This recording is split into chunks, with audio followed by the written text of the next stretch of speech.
সকলের মঙ্গল কামনা করে বাইবেল পাঠ করছি। গীত সংগীতা তার 35 অধ্যায় থেকে 5 পদ পর্যন্ত পড়ি।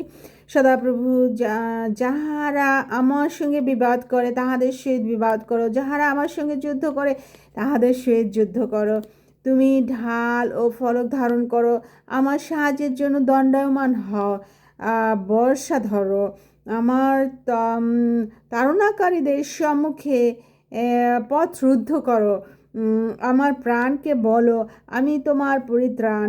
যাহারা আমার প্রাণের অন্বেষণ করে তাহারা লজ্জিত ও অপমানিত হোক। যাহারা আমার অনিষ্টের সংকল্প করে তাহারা ফিরিয়া যাও, হতাশ হোক। তাহারা বায়ু চালিত দোষে ন্যায় হোক। সদাপ্রভু দূত তাহাদিগকে তাড়না করুক।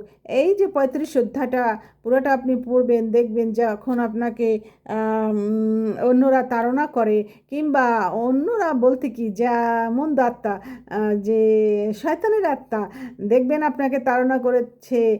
জিজাসকে যখন সেই উপবাসের সময় তাকে সে মন্দিরের চূড়ায় নিয়ে গেছে না, পরীক্ষা করেছে। আর আমরা তো সাধারণ মানুষ, তাই আমাদের তো পরীক্ষা করবে। তাই আসুন আমরা সেই সমস্ত মুহূর্তে এই যে 35 অধ্যায় পাঠ করি এবং ঈশ্বরের কাছে সমস্ত সঁপে দেই এবং আমরা আনন্দে থাকি। আমরা যেন কখনো কষ্ট না পাই কোনো কিছুতে। কারণ যারা ঈশ্বরের পথে চলে, সততার পথে চলে, তাদের বাধা অবশ্যই আসবে, তাদের বিপদ আসবে। কারণ তারা মিথ্যা কথা বলতে পারে না, তখন তারা ছলচাতুরি করতে পারে না। আর এই কারণে এই জগতে তাদের বেঁচে থাকা কষ্ট হয়ে যায়। কিন্তু না, ঈশ্বর তাদের এক সময় উদ্ধার করবে, সব কিছু দিয়ে পরিপূর্ণ করবে। তাদের আর কোনো কষ্ট থাকবে না, মনের মধ্যে একটা সবসময় শান্তি থাকবে এবং তাদের উপচিয়া পড়বেই। তাই আসুন আমরা প্রার্থনা করি, প্রার্থনাশীল জীবনযাপন করি, বাইবেল পাঠ করি। আসুন। পবিত্র যিশু, তোমায় ধন্যবাদ জানাই আজকে এই সুন্দর কানাডার সকাল আমি উঠতে পেরেছি, যে তোমায় ধন্যবাদ জানাই। সারাদিন ভালো রেখো, সুস্থ রেখো।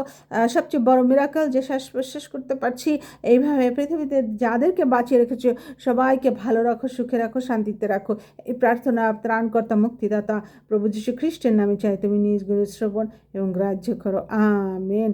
ইনমানুয়েল। সবাই ভালো থাকুন, সুস্থ থাকুন। God bless you. Good bye.